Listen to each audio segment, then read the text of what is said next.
claim on the insurance and be rid of it. The idea of anyone actually wanting to buy the old wreck had never occurred to her, and she was more than happy to let Pete have the keys for a couple of hours during his lunch break. Some work had already been done to convert Grace Mercy for cruising, but it looked as if the solicitor's cousin had either run out of money or died before they could complete the job. The hull appeared sound.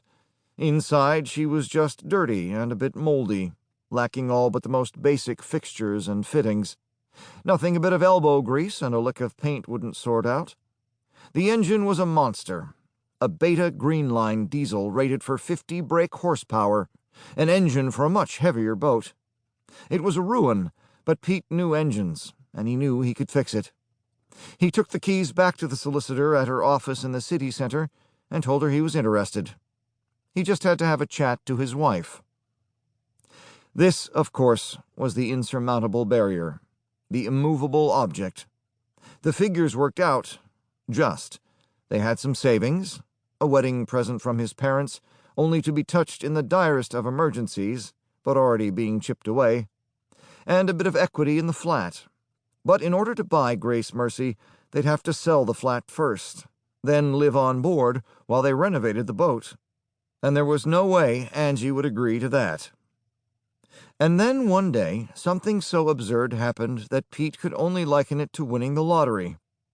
He was poking disconsolately about below decks one lunchtime, the memory of yet another evening's argument still painfully sharp, when he heard someone calling from the quayside. And when he went up to look, there was a plump, round man in an expensive suit standing there holding a briefcase. "Are you the owner?" asked the plump man. Pete shook his head regretfully, realizing as he did so that he was finally letting his dream bob away. "I wish," he said. "Do you know who the owner is?" "Yeah, I was going to buy it off her, but there's no way I could afford it." Then he found himself qualifying it to this complete stranger with, "Well, I could, just, but it's the wife." The plump man gave him a long, level look that Pete found quite unsettling, even though there seemed to be no malice behind it.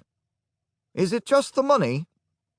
"Well, yeah, and the living on a boat, The plump man seemed to come to a decision. "May I come aboard?" he asked, looking dubiously down at Grace Mercy. "Knock yourself out. There's a ladder just along there." With some difficulty, the plump man managed to negotiate the ladder without dropping his briefcase into the water. He was breathing heavily when he finally made it down to the cockpit, but he immediately put out a hand and said, "I'm Alan Strang. Would it be any help to you if you had a sponsor?" "A what?" Angie asked that evening, when Pete told her of this turn of affairs. "He won't say who it is. Just someone with a lot of money who wants to help out local folk, like that charity that makes Kitty's dreams come true." "Kitty's is right," she snorted. "They'll give us the money to buy the boat and do her up," he said. "All they want in return is a trip on her every now and again, just to see how we're doing." Angie looked unconvinced. "All sounds a bit rum to me," she said.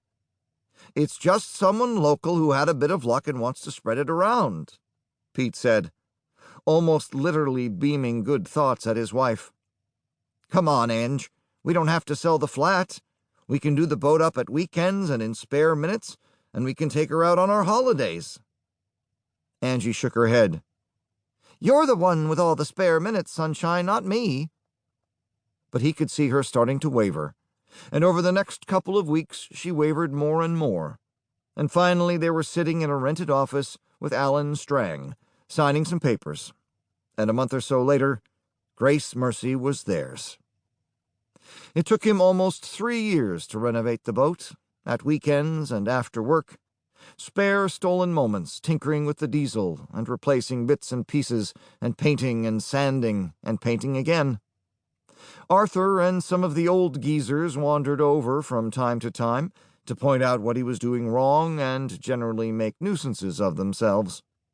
Eventually, Angie started coming down to the basin when her shifts allowed.